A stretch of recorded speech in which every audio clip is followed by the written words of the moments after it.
अस्सलाम वालेकुम dear students, here is Kumail Haider and welcome to campus.pk।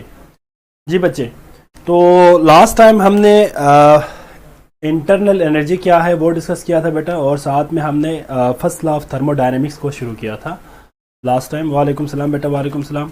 अच्छा, आप लोगों के लिए एक न्यूज़ भी है बेटा कि 27 से रजिस्ट्रेशन स्टार्ट है नम्स के। रजिस्ट्रेशन नम्स में बेटा आप लोगों का कल से स्टार्ट हो रहा है 27, बल्कि आज से स्टार्ट हो रहा है ना। आज 27 है, आज मेरे ख्याल है 27। वालेकुम सलाम बेटा। मैं कितने दिनों बाद आ गया? ऐसी बात तो नहीं बेटा, मैं सैटरडे संडे के बाद आ जाया हूँ। आज से रजिस्ट्रेशन स्टार्ट हो गया बेटा नम्स में। आज से रजिस्ट्रेशन स्टार्ट है। उनके वेबसाइट पे जाके देख लीजिएगा। और 1 अगस्त लास्ट डेट है रजिस्ट्रेशन के लिए नम्स की। और टेस्ट का डेट अभी नहीं दिया हुआ, हो सकता है वो आपको 20 अगस्त के बाद ही कोई वो डेट दे दे। अभी तो कोई फाइनल डेट नहीं आया हुआ टेस्ट का। रजिस्ट्रेशन की लास्ट डेट जो है वो 1 अगस्त है आज। जी जी बिल्कुल, आज 27 से स्टार्ट है। जी जी ठीक हो गया बच्चे। तो आप लोगों ने अपने रजिस्ट्रेशन कर लेनी बेटा नम्स में, लाजमी अप्लाई कर लें। वालेकुम सलाम बेटा, वालेकुम सलाम। टेस्ट का डेट अभी नहीं है बेटा, मुझे कोई टेस्ट के डेट के हवाले से इन्फॉर्मेशन नहीं है। हाँ, रजिस्ट्रेशन आज से स्टार्ट हुआ है। 1 अगस्त लास्ट डेट है। जी जी बिल्कुल, 1 अगस्त लास्ट डेट है बिल्कुल। अप्लाई लाजमी कर लीजिएगा बेटा सारे, ताकि आपको नम्स का भी आइडिया हो जाए। ठीक है,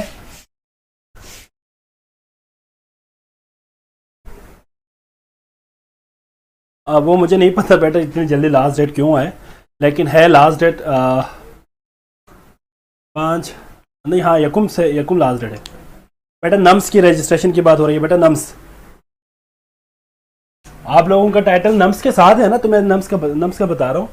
नम्स का आ गया टाइम पेपर के लिए। अच्छा जी, तो लास्ट टाइम हमने बात की थी बेटा अबाउट यार ये क्या रखा भाई यार।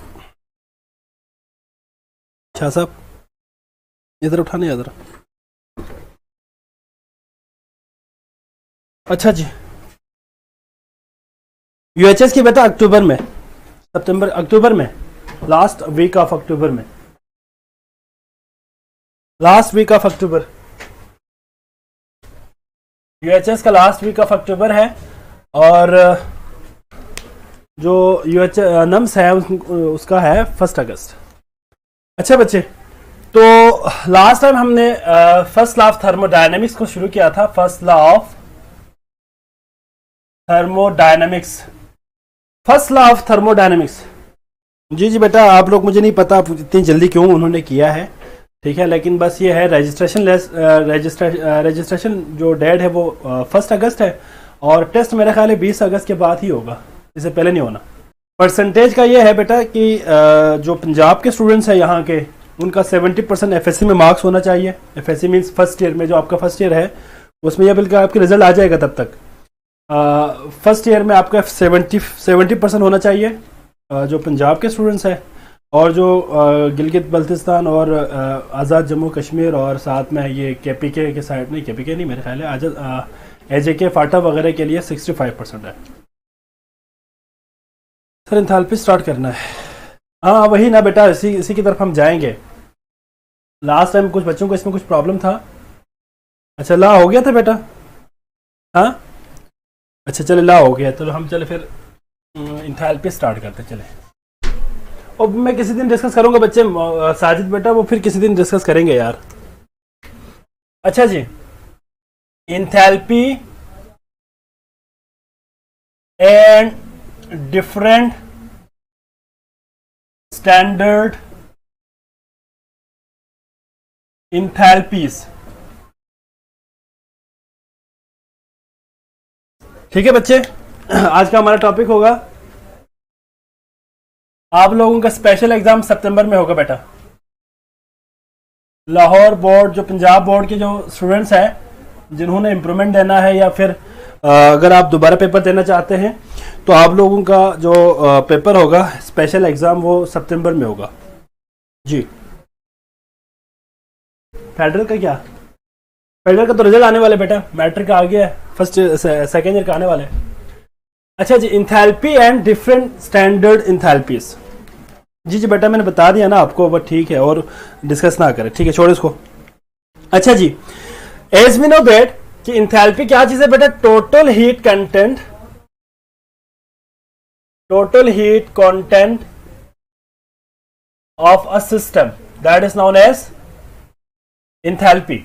इंथैल्पी किसे कहेंगे बच्चे, total heat content of a system. बेटा इसमें आज कुछ एमसीक्यूज को भी हम डिस्कस करेंगे जो थोड़ा सा टेक्निकल भी होगा, ठीक है, तो आप लोगों ने इसको अच्छी तरह अंडरस्टैंड करना है। Mathematically as we know that, अगर हम मैथमेटिकली बात करें,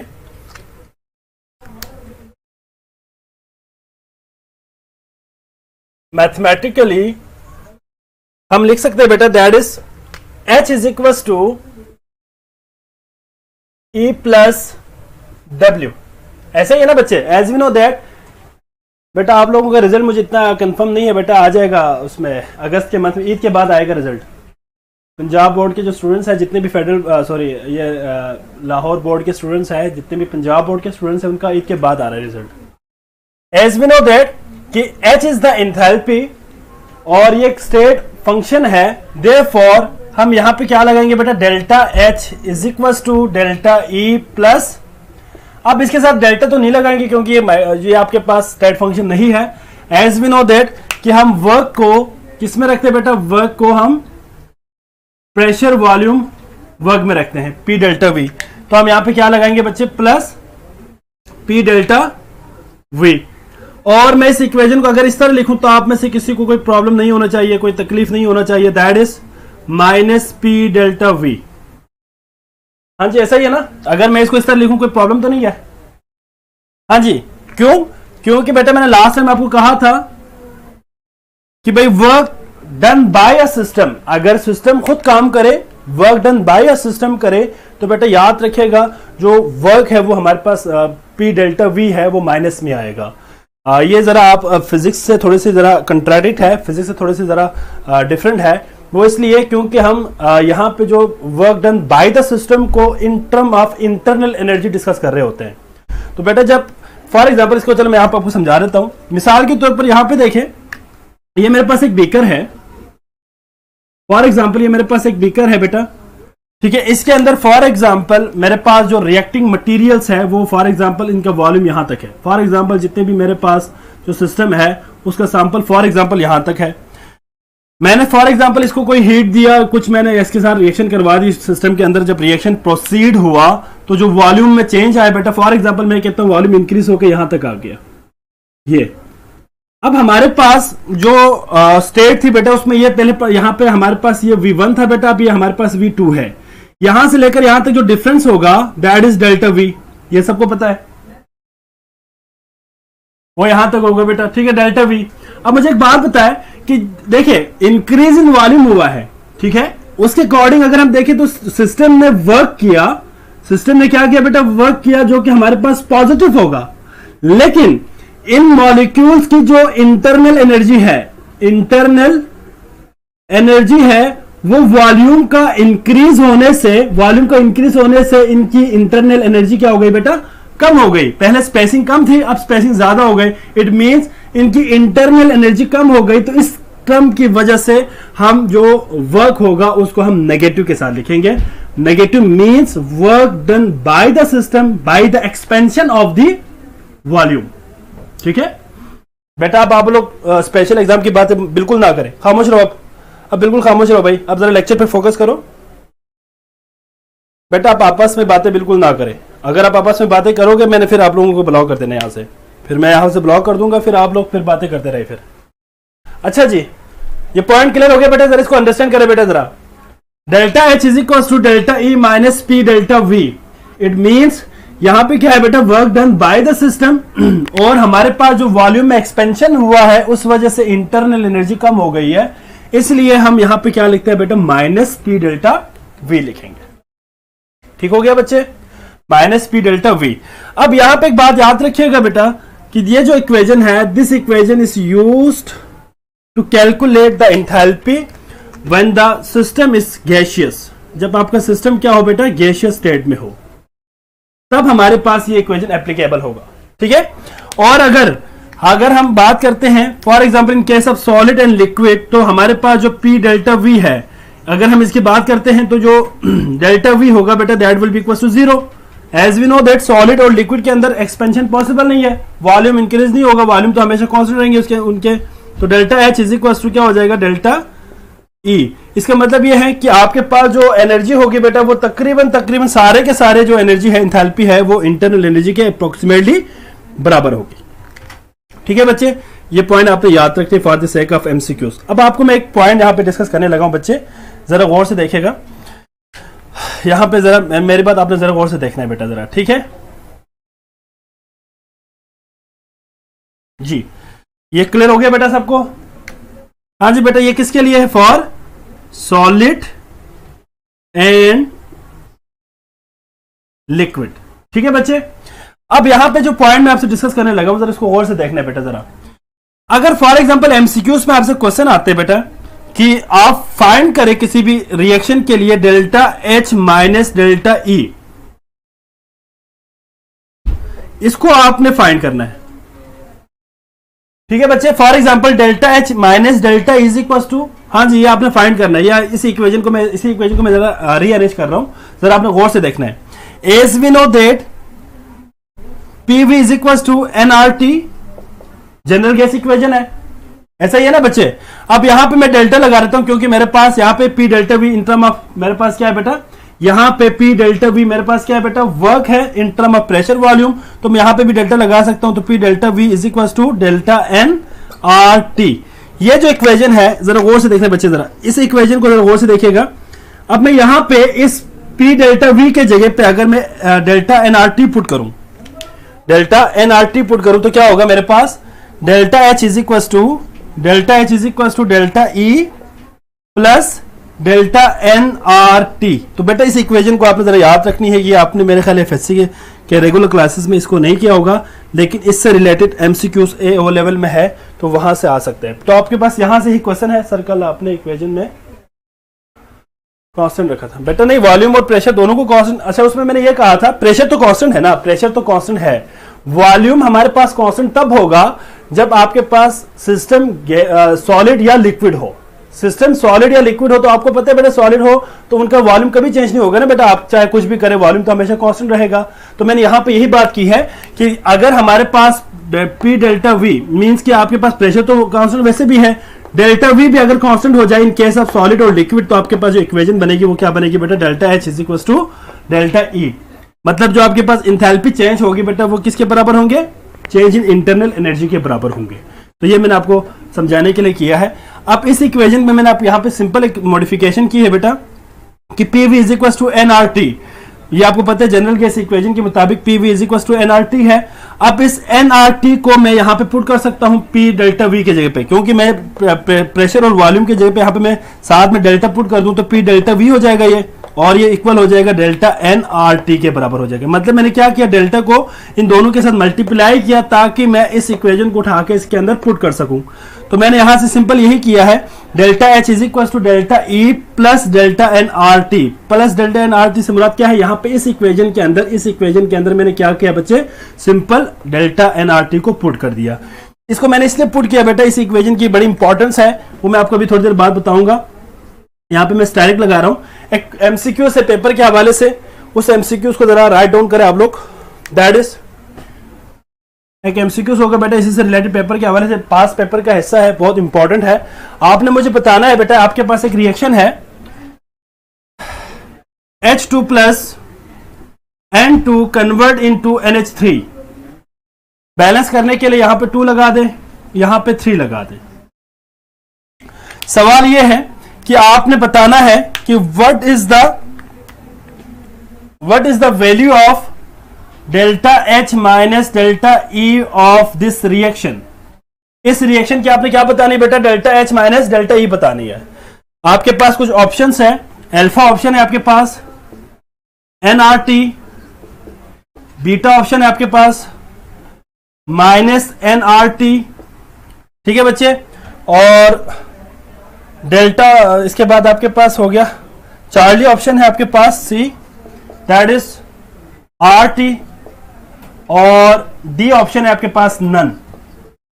जी बेटा, एक बहुत इंपॉर्टेंट एमसीक्यूज है, सर अगर सिर्फ डेल्टा पी कांस्टेंट नहीं है बेटा, दानिया बेटा, डेल्टा जब आप लगाएंगे पी के साथ तो फिर वो कांस्टेंट नहीं रहेगा। डेल्टा जब आप पी के साथ लगाएंगे फिर वो वेरिएबल हो जाएंगे।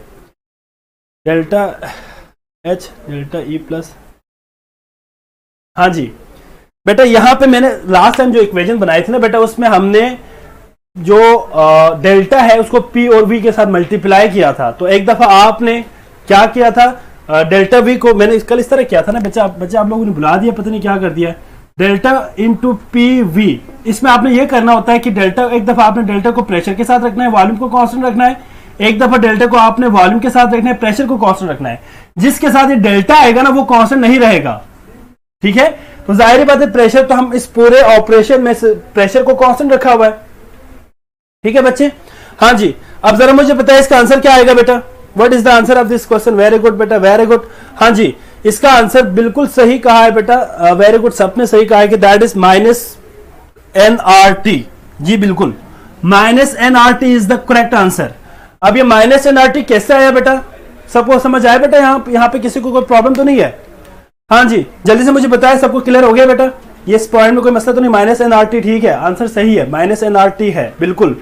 लेकिन कैसा है माइनस NRT, जी बिल्कुल, इसको मैं जरा प्रूफ भी करता हूं। चले आप लोगों के लिए, जिन बच्चों को समझ नहीं आया उनको मैं,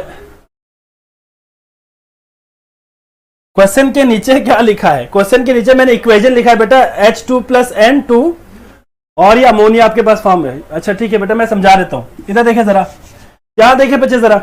अभी हमने बात की बेटा, इस इक्वेशन को जरा सॉल्व करते जरा देखें।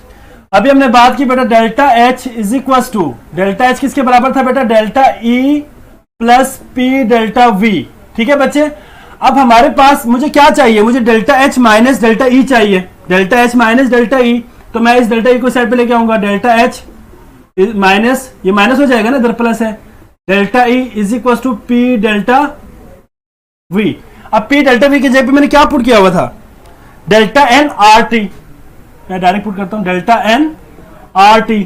अब ये जो डेल्टा N है ये क्या चीज है बेटा, हाँ जी बिल्कुल, delta N is equal to number of moles of product minus number of moles of reactant. तो मेरे पास number of moles of product कितने हैं, 2 और ये 3, तो 2 माइनस 3, तो मेरे पास हो जाएगा -1। इट मींस मेरे पास डेल्टा N की वैल्यू माइनस है, तो मैं सिंपल यहां पे पुट कर सकता हूं कि भाई डेल्टा N मेरे पास माइनस है, ठीक है बेटा। तो मेरे पास माइनस क्या होगा बेटा, RT, -1 तो लिखने की जरूरत ही नहीं है, तो माइनस N यहाँ पे खत्म हो जाएगा ऑब्वियसली, तो माइनस RT इसका आंसर होगा बिल्कुल, ठीक है बच्चे। देखें माइनस RT, अगर आप इस N को ना भी लिखे कोई मसला नहीं है, लेकिन यहाँ पे माइनस, इसके साथ माइनस नहीं था, इसलिए मैं इस ऑप्शन को सही नहीं कह रहा। माइनस जिसके साथ होगा वही आंसर हमारे पास क्या होगा बेटा, सही होगा, करेक्ट होगा। चले एक और क्वेश्चन भी मैं आपको बता देता हूं बेटा, एक और क्वेश्चन भी है, N2 plus O2, N2 plus O2 convert into nitrogen dioxide NO2, ठीक है बच्चे। और यहां पे मेरे पास इसको बैलेंस करने के लिए मुझे,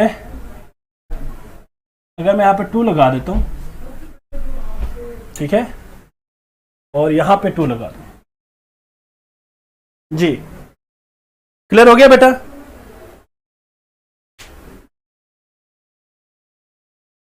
इस इक्वेशन के लिए बताया जरा मुझे, what is the value of delta E minus, sorry delta H minus delta E, जी बताया जरा मुझे।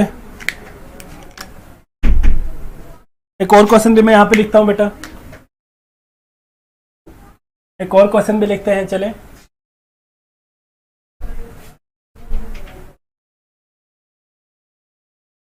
H2 plus half O2 convert into H2O, जी इसके लिए भी आप बना सकते हैं इक्वेशन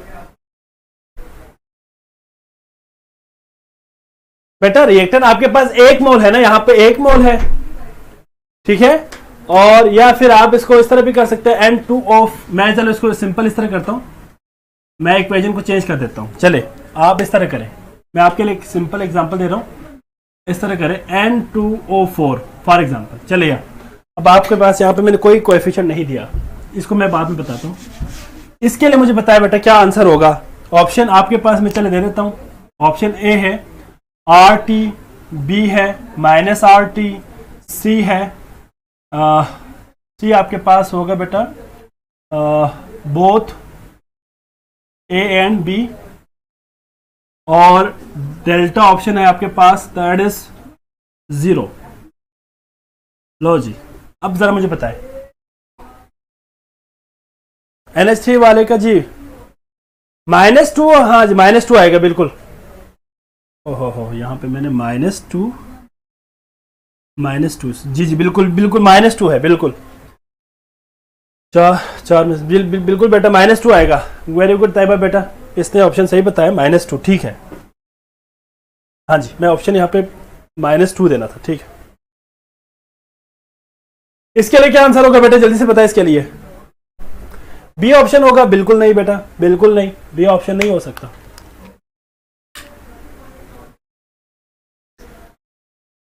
बी ऑप्शन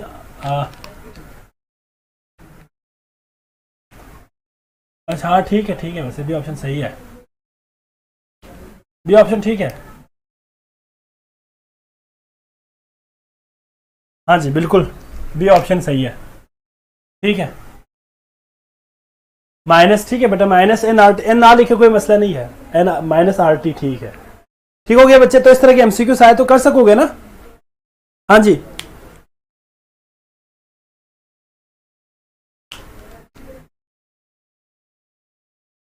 क्लियर हो गया बेटा। ए नहीं होगा बेटा इसका।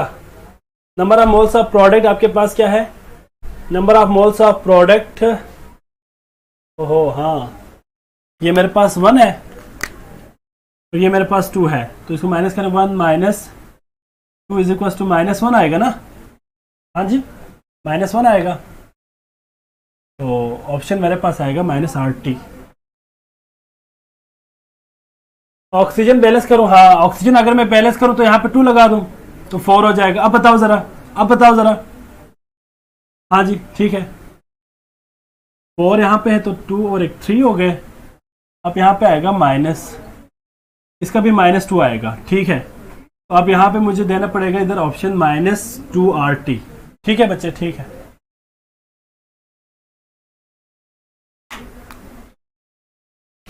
अच्छा मेरे पास एक और रिएक्शन है, S+O2 SO2, इसका बताओ जरा। इसके लिए भी ऑप्शन सारे यही है, इसके लिए भी ऑप्शन सारे यही है, जरा बताओ इसके लिए। ठीक है बेटा, -2 आएगा ऑब्वियसली, मैं वो बैलेंस नहीं किया था, माइनस के साथ आएगा, -2 के साथ, बिल्कुल बेटा, ठीक है ठीक है ठीक है, -2RT बिल्कुल। इसका बताओ जरा, इसका जरा बताओ बेटा, S+O2 SO2, इसका जरा बताओ बेटा क्या आंसर होगा बेटा इसका। Delta H minus delta E आपने फाइंड करना है जी। नहीं -RT नहीं आएगा, -RT नहीं आएगा बच्चे, नहीं आएगा, -RT आएगा सिर्फ, ठीक है।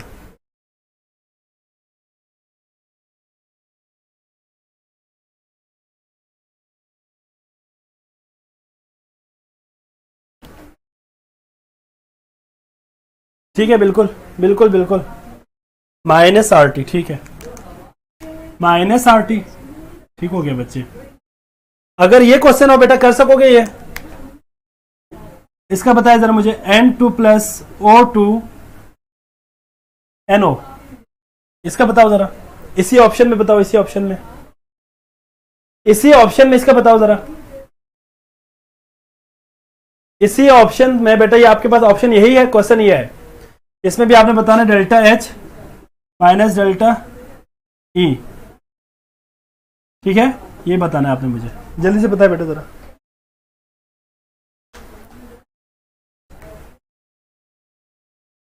बेटा वो नंबर ऑफ मोल्स के ऊपर डिपेंड करेगा ना बेटा, नंबर ऑफ मोल्स पे डिपेंड करेगा। इसका जरा फाइंड करो,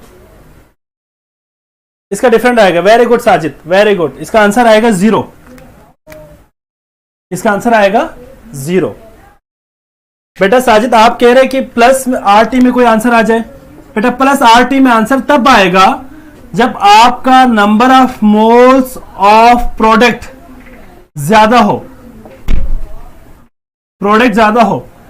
अगर number of moles of product ज्यादा हो तो RT आपके पास इसमें क्या आएगा, RT आपके पास क्या आएगा बेटा, प्लस में आएगा, ठीक है। और इस केस में जीरो आंसर आएगा, delta H minus delta E is equal to zero. तो इस क्वेश्चन के लिए बेटा ये पास पेपर का हिस्सा है, तो आप लोगों ने इसको अच्छी तरह तैयार करना है, ठीक है। इसका आंसर जीरो ठीक है, ऑप्शन इज जीरो। जी क्लियर हो गया बेटा सबको? हाँ जी, चले आगे चलते फिर। हाँ जी ठीक है बच्चे, कोई प्रॉब्लम किसी को?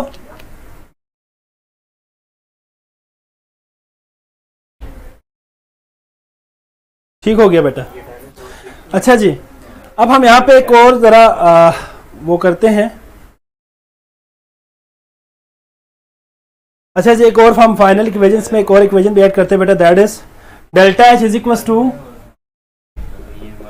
Delta E plus P delta V।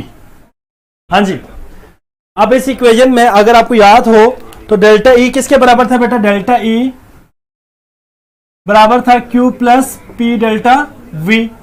और अगर मैं work done by the system करूं तो मेरे पास ये माइनस में आएगा, माइनस में आएगा ना। तो मैं इस इक्वेशन को इस तरह लिख सकता हूं बच्चे देखें जरा, delta E is equal to Q minus P delta V। अब मैं इस इक्वेशन को उठा के इसमें पुट कर देता हूं, तो मेरे पास क्या बनेगा, delta H is equal to, हाँ जी, Q minus P delta V plus P delta V। और प्लस और माइनस आपस में कैंसिल हो जाएगा। मेरे पास जो आंसर आएगा बेटा, that is delta H is equal to QP।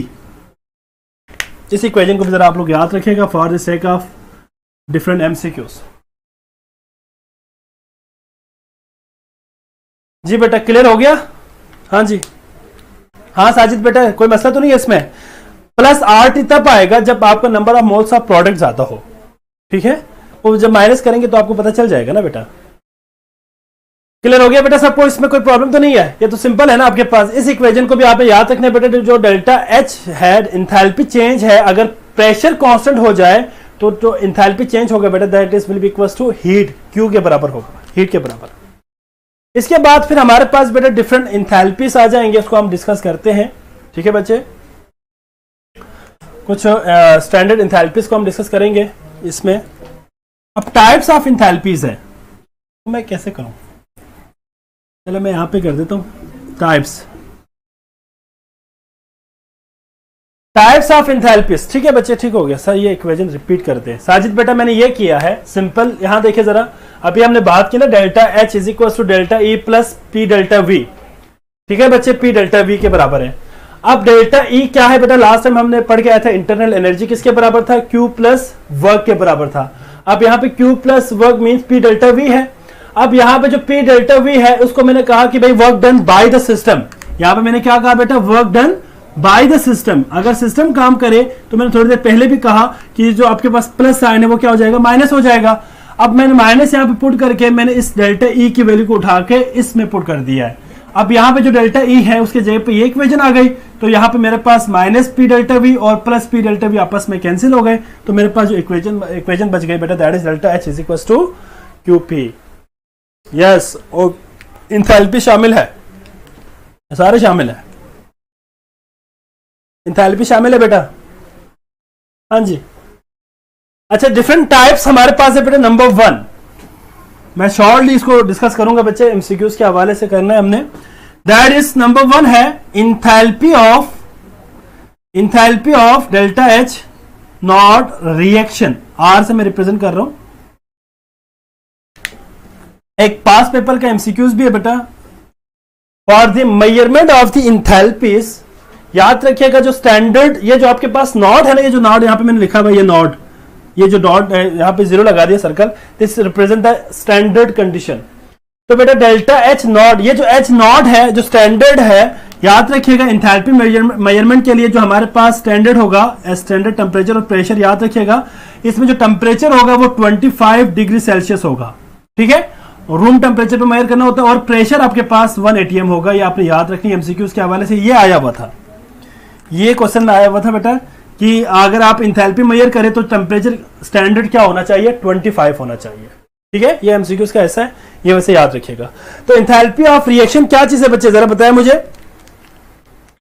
हाँ जी, enthalpy of the reaction is the enthalpy change when a certain number of moles of reactant react together to form a certain number of moles of product. ठीक है बच्चे, अगर हमारे पास कुछ certain number of moles of reactant आपस में completely react करे और आपके पास क्या बना दे बेटा, कुछ प्रोडक्ट्स बना दे, तो जो इंथैल्पी चेंज होगी that is known as enthalpy of the reaction. उसको हम क्या कहेंगे, इंथैल्पी ऑफ रिएक्शन कहेंगे। ये एक्सोथर्मिक भी हो सकता है, एंडोथर्मिक भी हो सकता है। इसके लिए एग्जांपल है बेटा आपके पास, मैं एग्जांपल यहां पे साथ साथ मेंशन कर देता हूं। सोडियम को अगर हम वाटर में ऐड कर दें, for example sodium solid plus water liquid, they react together to form, क्या होगा बच्चे आपके पास, सोडियम NaOH प्लस क्या बनेगा, हाइड्रोजन गैस बनेगा, हाइड्रोजन गैस प्रोड्यूस होगा। और यहां पे जो हाइड्रोजन गैस है वो यहां पे आपके पास इवॉल्व हो जाएंगे। ठीक है बच्चे, और ये बैलेंस्ड भी है। ठीक है, और यहां पे जी बिल्कुल 298 केल्विन या 25 डिग्री सेल्सियस, बात एक ही है बेटा हबीबा। यहां पे जो आपके पास इंथैल्पी चेंज है डेल्टा H, ये हमारे पास पॉजिटिव भी हो सकता है बेटा, इस केस में नेगेटिव भी हो सकते हैं। ठीक है, तो ये आपके पास इंथैल्पी ऑफ क्या है बेटा, इंथैल्पी ऑफ रिएक्शन। इसकी एग्जैक्ट वैल्यू क्या है बेटा, जरा मुझे बता दे, कोई है किसी के पास इसकी वैल्यू है तो बता दे।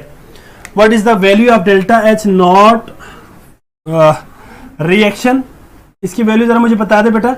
ये इस केस में ये एक्सोथर्मिक है तो ये माइनस में आएगा। ठीक है बच्चे, माइनस में आएगा। तो ऐसे रिएक्शन इसको आप कहेंगे, डिफाइन कैसे करेंगे बेटा, the enthalpy change when certain number of moles of reactant completely react together to form a certain number of moles of product at standard temperature and pressure, that is known as balance करो बच्चे इसको, अगर balance नहीं है तो इसको balance कर देना। ठीक है, ये बैलेंस नहीं है तो बैलेंस कर देना बच्चे जी। नेक्स्ट आपके पास बेटा that is enthalpy of formation, इसको बैलेंस कर देना बेटा। Number 2 enthalpy of formation. अब इंथैल्पी ऑफ फॉर्मेशन क्या है बच्चे, जरा याद रखिएगा, जब कोई इंडिविजुअल एलिमेंटल जो कंपोनेंट्स है अगर वो कंबाइन हो जाए और आपके पास क्या बना दे बेटा, प्रोडक्ट बना दे, तो उस दौरान जो इंथैल्पी चेंज है बेटा दैट इज नोन एज, वो आपके पास क्या होगा, इंथैल्पी ऑफ फॉर्मेशन। मतलब डेफिनेशन सारे लिखने की जरूरत नहीं है, सिर्फ आपको यहाँ पे 2-3 पॉइंट जो एमसीक्यूज के हवाले से आएगा वो मैं आपसे डिस्कस करूंगा, बाकी एक एग्जांपल हम यहाँ पे डिस्कस करेंगे। ठीक है बच्चे, अच्छा जी, इंथैल्पी ऑफ फॉर्मेशन की अगर हम बात करें तो इंथैल्पी फॉर्मेशन एक बात याद रखिएगा बेटा कि आपके पास जो रिएक्टेंट है वो इंडिविजुअल एलिमेंटल फॉर्म में होना चाहिए, एलिमेंटल फॉर्म में होना चाहिए। अगर एलिमेंटल फॉर्म में हो, एलिमेंटल जी बेटा एफएलपी में शामिल है, इंडिविजुअल एलिमेंटल फॉर्म में अगर हो तो हमारे पास जो इंथैल्पी चेंज होगी इसको हम क्या कहेंगे, डेल्टा H फॉर्मेशन कहेंगे। ठीक है बच्चे, तो इसके लिए एग्जांपल हम यहां पे देखते हैं बेटा, magnesium plus oxygen, magnesium plus oxygen O2, अगर इसका हम हाफ मोल ले लेते हैं तो ये बनेगा मैग्नीशियम ऑक्साइड MgO। ठीक है बच्चे, अब इस केस में आपके पास दोनों आपके पास रिएक्टेंट एलिमेंटल फॉर्म में मौजूद है। एलिमेंटल फॉर्म से इसका मतलब यह है कि मैग्नीशियम है तो टोटल मैग्नीशियम है, ऑक्सीजन है तो आपके पास टोटल ऑक्सीजन है, मतलब ऑक्सीजन के साथ कोई और चीज शामिल नहीं है। तो ये एलिमेंटल फॉर्म में अगर रिएक्ट करे और आपके पास प्रोडक्ट बना दे तो इस दौरान जो इंथैल्पी चेंज होगी that is known as enthalpy of formation. ये भी पॉजिटिव भी हो सकता है, नेगेटिव भी हो सकता है, लेकिन यहां पे हमारे पास जो केस है उसमें enthalpy of formation of magnesium oxide है, that is delta H nought formation of the magnesium oxide is equal to, इसकी वैल्यू है -692 किलोजॉल पर मोल। ठीक है बच्चे, क्लियर हो गया सबको। अच्छा, आपसे एक एमसीक्यूज के हवाले से मैं सवाल भी पूछ लूंगा बेटा, यहां पे जरा गौर से देखिएगा। अगर मेरे पास ये हो कार्बन प्लस कार्बन सॉलिड, ये भी सॉलिड है बेटा, साथ में आप लोगों ने ये फिजिकल स्टेट भी लिखनी है लाजमी, ऑक्सीजन की मौजूदगी में बर्न हो और कार्बन डाइऑक्साइड बनाए CO2। अब मुझे जरा बताया बेटा, इस केस में जो हमारे पास डेल्टा H है H नॉट, ये बराबर होगा बेटा दैट इज -393 किलोजॉल पर मोल फॉर एग्जांपल। अब जरा मुझे बताएं, क्या ये रिएक्शन इंथैल्पी ऑफ फॉर्मेशन में आ सकता है, हालांकि ये कंबशन है, ये कंबशन है, एंथैल्पी ऑफ फॉर्मेशन में आ सकते बच्चे? जल्दी से मुझे बताएं बेटा। एक बात याद रखिएगा, ये एंथैल्पी ऑफ फॉर्मेशन में भी आएगा क्योंकि ये एलिमेंटल फॉर्म में है। फॉर एग्जांपल अगर कार्बन के जगह पे कोई और होता, फॉर एग्जांपल मेथनॉल होता, फॉर एग्जांपल इसके जगह पे क्या होता बेटा, फॉर एग्जांपल इसके जगह पे CH3OH मेथनॉल की बर्निंग होती बेटा, तो ये फॉर्मेशन में नहीं आ सकता था। फॉर्मेशन में तभी आएगा जब रिएक्टेंट आपके पास एलिमेंटल फॉर्म में मौजूद हो, एक ही उसमें मौजूद हो। जी बेटा बिल्कुल, ऑब्वियसली बेटा आपने इनके फिजिकल स्टेट को भी लाजमी मेंशन करना है। फॉर एग्जांपल यहां पे मैंने लिख दिया, इसका सॉलिड होगा, इसका गैस होगा बेटा, इसका भी गैस होगा और ये सॉलिड होगा। ठीक है बच्चे, तो आपने इन कंडीशंस को याद रखनी है। इसके बाद एंथैल्पी ऑफ कंबशन है, enthalpy of combustion. Enthalpy of combustion किसे कहेंगे बेटा? अगर आपके पास कोई सब्सटेंस बर्न हो completely in the, but sir आपने ये भी कहा है कि सॉलिड भी होना, नहीं बेटा मैंने सॉलिड नहीं कहा, मैंने कहा एलिमेंटल फॉर्म में होना चाहिए, प्योर इंडिविजुअल एलिमेंटल फॉर्म में होना चाहिए। सॉलिड जरूरी नहीं है, लिक्विड हो, गैस हो, कुछ भी हो, लेकिन एलिमेंटल फॉर्म में होना चाहिए। फॉर एग्जांपल ब्रोमीन है, तो ब्रोमीन तो लिक्विड फॉर्म में है, तो ब्रोमीन एलिमेंटल फॉर्म में हो तो हमारे पास फॉर्मेशन में जाएंगे, अगर एलिमेंटल ना हो तो फिर वो किसी और टाइप में जाएंगे। ठीक है बेटा, तो ये बात आपने याद रखनी है। जी क्लियर हो गया बेटा सबको यहां तक? डेल्टा एच कंबशन किसे कहेंगे बेटा? याद रखिएगा, अगर हमारे पास कोई एक मोल सब्सटेंस की बर्निंग हो in the excess of oxygen, तो जो एंथैल्पी चेंज होगी बेटा that is known as enthalpy of combustion. यही एग्जांपल हम दे सकते हैं एंथैल्पी ऑफ कंबशन में। कार्बन का अगर हम यहाँ पे दे दें तो इसी के एग्जांपल मैंने वैसे भी दे दिया आपको, दैट इज इसको मैं दोबारा नहीं लिखूंगा बट ठीक है, एंथैल्पी ऑफ कंबशन आपके पास जिसमें हीट रिलीज होगी। O2 तो मॉलिक्यूल है बेटा, मेरी बात सुने ना, मैंने आपको यही कहा मॉलिक्यूल है। अगर यहाँ पे ओजोन भी होता ना, O3 भी होता, तब भी आपके पास ये फॉर्मेशन में जाता, क्योंकि आपके पास तीनों के तीनों ऑक्सीजन सेम है, एक ही एलिमेंटल फॉर्म है, एक लिक्विड फॉर्म है और एक प्रोडक्ट सॉलिड है। But it doesn't matter, product आपके पास सॉलिड में जाए कोई मसला नहीं है। मैं कह रहा हूं जो रिएक्टिंग मटेरियल है, रिएक्टिंग सब्सटेंसेस है, वो आपके पास एलिमेंटल फॉर्म में होना चाहिए। एलिमेंटल फॉर्म से मुराद क्या है बेटा? अगर ऑक्सीजन है, O3 है फॉर एग्जांपल, ओजोन में है, तो ओजोन के अंदर आपके पास तीनों के तीनों ऑक्सीजन एटम ही है ना, और कुछ तो नहीं है, एलिमेंटल फॉर्म है उसका, और कुछ तो नहीं है ना बेटा। तो यहां पे इसलिए मैंने आपको बता दिया बेटा कि आपके पास सेम एलिमेंट, देखिए ऑक्सीजन आपके पास एक ही एलिमेंटल फॉर्म है ना, इसका अपना ही है। अगर ऑक्सीजन के साथ सल्फर होता तो उसको हम फिर नहीं कह सकते बेटा इसके अंदर सल्फर भी आ गया है। प्योर एक ही एलिमेंट होना चाहिए, एक ही एलिमेंट टाइप एलिमेंट होना चाहिए। ऑब्वियसली बेटा कार्बन तो एलिमेंट है ना, यहाँ पे प्योर एलिमेंटल फॉर्म है ये। जी इसके बाद नेक्स्ट आपके पास है एंथैल्पी ऑफ न्यूट्रलाइजेशन। इसके बाद है बेटा आपके पास enthalpy of neutralisation. Enthalpy of neutralization, इसकी डेफिनेशन वगैरह आपको सारे लिखने बताने की जरूरत नहीं है। एंथैल्पी कंबशन वाले, अच्छा बेटा मैंने ये कहा कि अगर हमारे पास इस केस में कार्बन के जगह पे अगर मेथनॉल होता, चलो मैं इसके रिएक्शन के ऊपर लिखता हूं, मेथनॉल होता for example CH3OH plus for example हम कहते हैं O2, तो ये बनाएगा CO2, साथ में वाटर बनेगा। बैलेंस खुद से कर लेना इक्वेशन को। इस केस में आपके पास मेथनॉल आपके पास लिक्विड फॉर्म में है, ऑक्सीजन गैसियस है, बाकी ये भी गैस है और ये भी आपके पास लिक्विड है। अब आप जरा यहां पे देखें, इस केस में आपके पास मेथनॉल लिया मैंने, कंबशन ऑफ मेथनॉल, तो कंबशन ऑफ मेथनॉल से भी कार्बन डाइऑक्साइड बन रही है। ये जो फॉर्मेशन ऑफ कार्बन डाइऑक्साइड है वो basically enthalpy change of combustion में आएंगे। इस केस में वो इंथैल्पी ऑफ फॉर्मेशन में नहीं आ सकता, क्योंकि मैंने कहा बेटा इंथैल्पी ऑफ फॉर्मेशन में ये जो आपके पास रिएक्टिंग मटेरियल है वो एलिमेंटल फॉर्म में होना चाहिए, ये एलिमेंटल फॉर्म में मौजूद नहीं है। ठीक है बेटा, अब आपके पास आता है बेटा enthalpy of neutralisation.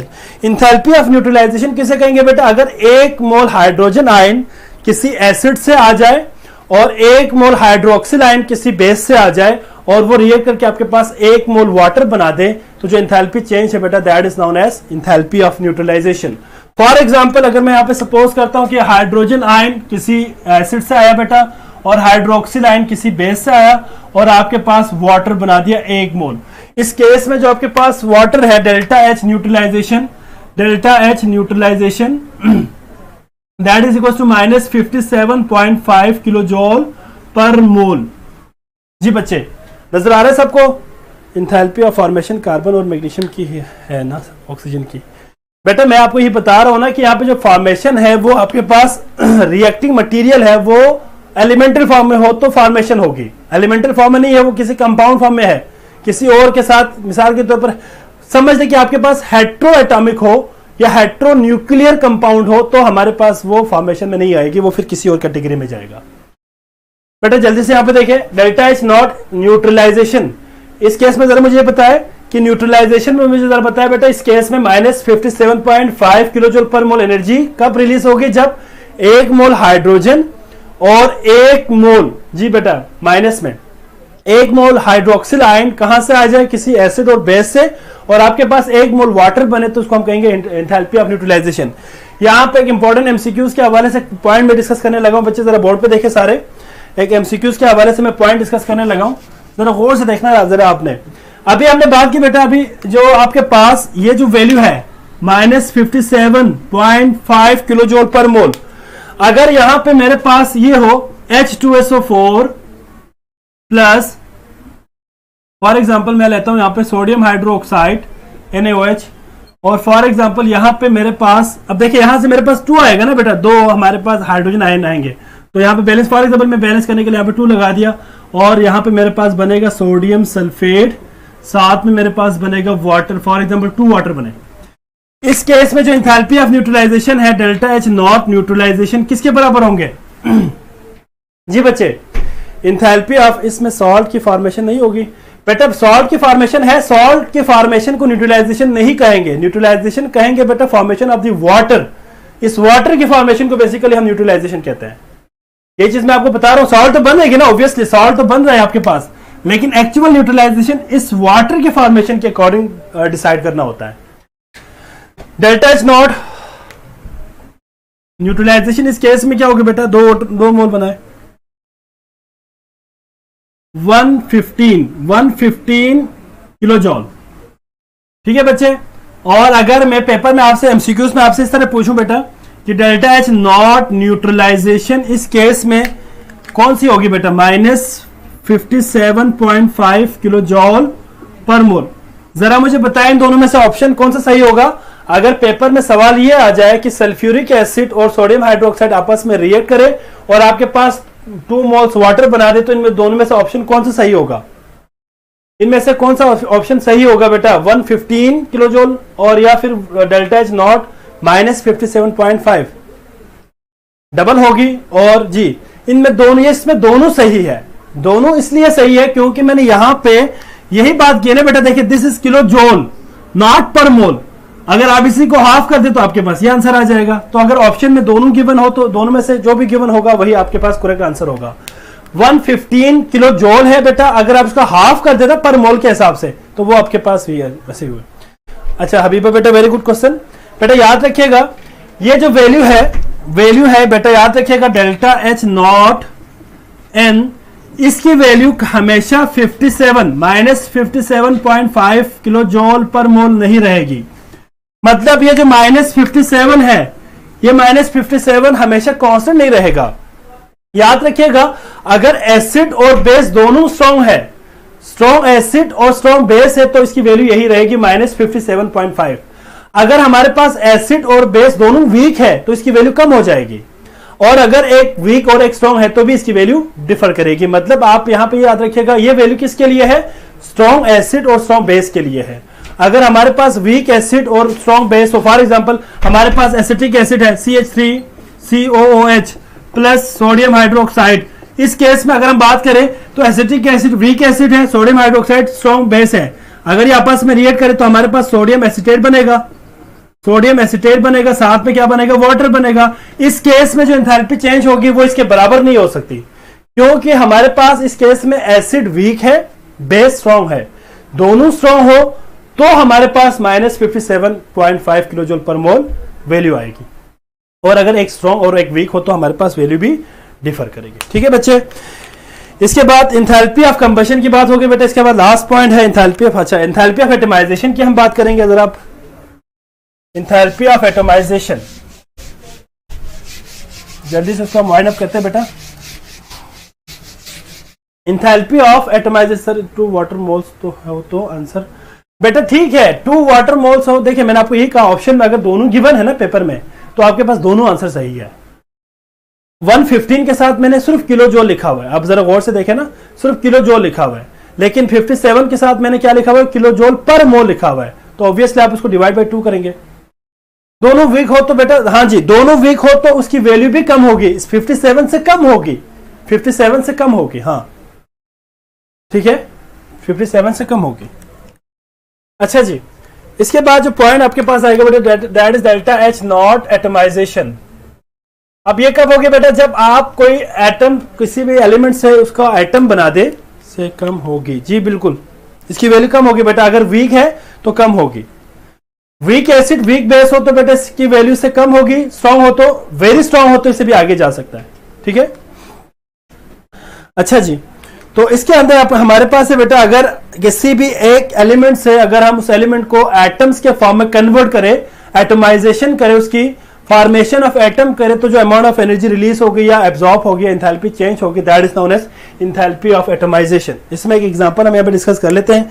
For example hydrogen है, फॉर एग्जांपल हाइड्रोजन मॉलिक्यूल, अगर हम इस हाइड्रोजन मॉलिक्यूल को कन्वर्ट कर दे हाइड्रोजन एटम के अंदर, 1/2 कर देता हूं मैं, तो यहाँ पे जो डेल्टा एच है इसकी वैल्यू क्या होगी बेटा, डेल्टा एच नॉट एटमाइजेशन, इसकी वैल्यू होगी आपके पास प्लस, ये एंडोथर्मिक है, एंडोथर्मिक, और इसकी वैल्यू होगी आपके पास यहाँ पे दिया हुआ that is about plus 218 kilo जॉल पर मोल, 218 किलो जॉल पर मोल। और याद रखिएगा बेटा this value is also the bond dissociation energy, ये बॉन्ड डिसोसिएशन एनर्जी भी है, बॉन्ड डिसोसिएशन एनर्जी भी है, खैर ठीक है। तो इसको हम कहेंगे एंथैल्पी ऑफ एटमाइजेशन। इसके बाद लास्ट पॉइंट है बेटा enthalpy of solution. Enthalpy of solution में याद रखिएगा बेटा डेल्टा एच नॉट सॉल्यूशन में क्या होगा, अगर आप एक मोल कोई भी सल्यूट को किसी भी सॉल्वेंट के अंदर अगर आप ऐड करें और इसको आप तब तक ऐड करते जाए जब तक उसके अंदर कोई अप्रिशिएबल एंथैल्पी चेंज ना हो, मतलब आपके पास फर्दर डाइल्यूशन से मजीद एंथैल्पी चेंज ना हो, तो उस वक्त जो हमारे पास एंथैल्पी चेंज होगी that is the enthalpy of solution. एक एग्जांपल यहाँ पे हम दे देते हैं, that is ammonium chloride NH4Cl। अगर हम इसको वाटर के अंदर डिसॉल्व कर दे तो NH4+ बनेगा, साथ में Cl- बनेगा। इस केस में जो हमारे पास एंथैल्पी चेंज की वैल्यू है that is delta H not solution will be equals two plus 15 kilo जॉल पर मोल। तो मतलब आपके पास ये रिवर्सिबल रखते हैं क्योंकि ये रेजोल्यूशन है, ठीक है बच्चे। तो यहाँ पे विकास बुक में सिर्फ 2-3 एग्जांपल्स के दिए हुआ है वैल्यूज, जरूरी नहीं है बेटा आपके पास इन तमाम वैल्यूज को आप रट ले। हाँ, वाटर की जो वैल्यू है इसमें ये आपने याद रखनी है -57, ठीक है बच्चे। तो यहां तक हो गया बेटा सबको क्लियर, तो एंथैल्पी चेंज हमारे पास आ गया यहां तक क्लियर। इसके बाद आपके पास नेक्स्ट पॉइंट आ जाता है बेटा दैट इज टाइम हो गया, तो मेरे पास अभी बहुत टाइम है।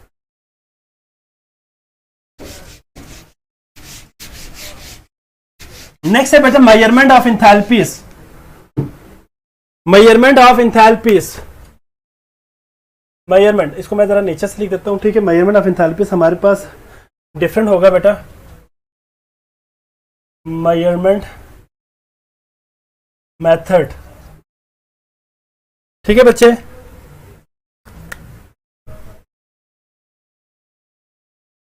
मेजरमेंट मेथड हमारे पास बेसिकली 2 किस्म के मेथड है, ठीक है बच्चे, वही याद करनी है बस पेपर में। हाँ जी बच्चे, इसमें ज्यादा आप लोग वैल्यूज की तरफ रटे लगाने की जरूरत नहीं है, बस मैंने 1-2 पॉइंट्स मैंने आपको जो बता दिया है वो आप लोगों ने याद रखनी है, ठीक है। नहीं बच्चे, जरूरत नहीं है कोई भी इस चीज की। अच्छा जी, जो मेजरिंग मेथड है वो हमारे पास 2 किस्म के है बेटा, एक एक्सपेरिमेंटल है, एक्सपेरिमेंटल मेथड है, एक्सपेरिमेंटल मेथड है बेटा, और एक आपके पास थ्योरेटिकल है, ठीक है बेटा। एक्सपेरिमेंटल मेथड में हमारे पास 2 टाइप्स के और होंगे, एक हमारे पास है glass calorimeter, glass calorimeter, calorimeter, और एक है आपके पास बॉम कैलोरीमीटर, कैलोरीमीटर, ठीक है बेटा। ग्लास कैलोरीमीटर और जी बिल्कुल, और हमारे पास बॉम्ब कैलोरीमीटर। जो थ्योरेटिकल है उसमें हमारे पास जो मेन चीज है हम वही साथ ही पढ़ेंगे। उसमें एक है हमारे पास Hess's law of constant heat summation, Hess's law, और इसी की एप्लीकेशन है Born Haber cycle, Born Haber cycle. ठीक है बच्चे, तो ग्लास कैलोरीमीटर और बॉम्ब कैलोरीमीटर हमारे पास एक्सपेरिमेंटल है। और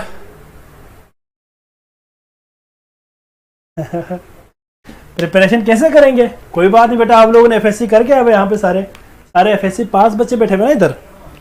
हाँ जी, तो इसके बाद एक बात और याद रखिएगा बेटा, जो ग्लास कैलोरीमीटर एमसीक्यूज के हवाले से, it is used to calculate enthalpy change of neutralisation. Number 1 हम फाइंड कर सकते हैं बेटा, इंथैल्पी चेंज ऑफ सॉल्यूशन वगैरह हम इससे फाइंड आउट कर सकते हैं। बॉम्ब कैलोरीमीटर में याद रखिएगा बेटा, this is particularly use for enthalpy change of combustion of fuel, food वगैरह। ठीक है, इसके लिए हम इस्तेमाल करेंगे। हैसेस law of constant heat summation को हम, अगर हमारे पास रिएक्शन इनडायरेक्ट हो तो इस्तेमाल करेंगे इसको, रिएक्शन इनडायरेक्ट। और बॉन हैबर साइकिल को हम ज्यादातर इस्तेमाल करते हैं obviously delta H not lattice energy find करने के लिए, खास तौर पे आयोनिक कंपाउंड्स की जो है लैटिस एनर्जी फाइंड आउट करने के लिए हम इसको इस्तेमाल करते हैं। 7 चैप्टर चॉइस में नहीं छोड़, ये तो गलत किया है ना आप लोगों ने, चॉइस में छोड़ दिया है तो ये तो नुकसान आपका होना है। अब आपको पढ़ना पड़ेगा क्योंकि एंट्री टेस्ट में आप छोड़ नहीं सकते, एंट्री टेस्ट में आप छोड़ नहीं सकते बच्चे। ठीक है, तो आपको करना पड़ेगा। ठीक है बच्चे, इसके बाद जरा हम ग्लास कैलोरीमीटर की बात करें। जी बल्कि टाइम हो गया, मुझे यहाँ पे स्टॉप करना पड़ेगा। चल एक एमसीक्यूज हम जरा डिस्कस कर लेते हैं, चले।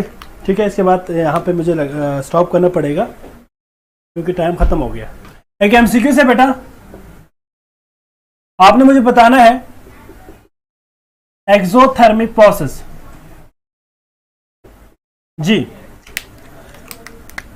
अल्फा ऑप्शन है बेटा आपके पास डेल्टा एच नॉट एटमाइजेशन, बेटा ऑप्शन है डेल्टा एच नॉट, अच्छा इसमें ionisation, delta option charlie option है डेल्टा एच नॉट कंबशन, और डी है ऑल। जी जल्दी से मुझे इसका आंसर पता है बेटा। अच्छा भाई, एक्सोथर्मिक रिएक्शन बताने में से कौन सा एक्सोथर्मिक होगा? अच्छा जी बेटा जरा मुझे बता दे। ठीक है बेटा, वो आप लोग देख ले एफएलपी में क्या करना है क्या नहीं करना, पेपर तो मैंने बना के दे दिया है। जी जल्दी से बताए बेटा जरा। हाँ जी ऑब्वियसली कंबशन आपका करेक्ट आंसर है। ठीक है बेटा, तो आपका लेक्चर यहाँ पे हम वाइंड अप करेंगे। ठीक है, अब आप मेरी बात जरा गौर से सुने बेटा, कल आप लोगों का लेक्चर होगा, इसके बाद फिर परसों मैं लेक्चर नहीं ले सकूंगा, परसों इसके बाद ईद के बाद ऑब्वियसली 2-3 दिन के बाद मैं आ जाऊंगा। तो मतलब ये आप लोगों का कुछ दिन क्लासेस आप लोगों की नहीं होगी, तो उसमें हो सकता है कोई रिप्लेसमेंट हम अपने एक दोस्त को यहाँ पे भेज दें रिप्लेसमेंट के लिए, या फिर आप लोगों का जब मैं ईद के बाद वापस आऊँगा तो जो डेफिशिएंसीज रहेंगे वो मैं खुद फुलफिल करूँगा। ठीक है बच्चे, मैं खुद एक्स्ट्रा मेकअप क्लासेस जो है लेके मैं आपका ये जो डेफिशिएंसीज है उसको मैं कंप्लीट करूँगा। ठीक है बच्चे, तो कल आप लोगों की क्लास होगी, इसके बाद परसों से कल तो मैंने चले जाना है। ठीक है, तो ड्यू टू सम कंपल्जन मैं ईद के बाद ही फिर आके क्लास लूँगा। ठीक है बच्चे, चले बेटा, तो आज के